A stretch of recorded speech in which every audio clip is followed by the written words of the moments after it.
এবার যুক্তরাষ্ট্রের তেল ও জ্বালানি স্থাপনায় হামলার হুমকি দিয়েছে ইরান।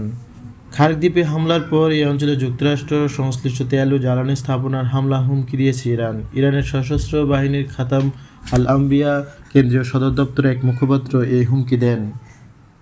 ইরানের রাষ্ট্রীয় গণমাধ্যম বরাতে প্রকাশিত এক বিবৃতিতে মুখপাত্র বলেন, যদি ইরানের তেল অবকাঠামোর উপর হামলা হয় তাহলে মধ্যপ্রাচ্য জুড়ে যেসব তেল ও জ্বালানি অবকাঠামোতে মার্কিন কোম্পানির অংশীদারিত্ব আছে বা যারা যুক্তরাষ্ট্রের সঙ্গে সহযোগিতা করে সেগুলোকে ধ্বংস করে দেওয়া হবে।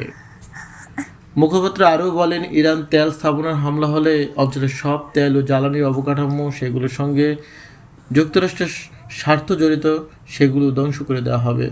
প্রসঙ্গত শুক্রবার 13 মার্চ রাতে মার্কিন প্রেসিডেন্ট ডোনাল্ড ট্রাম্প নিজের সামাজিক যোগাযোগ মাধ্যম ট্রুথ সোশ্যালে একটি ভিডিও প্রকাশ করেন।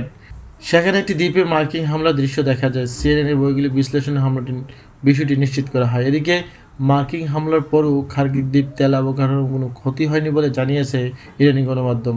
খবরটি শেষ করলাম। আসসালামু আলাইকুম।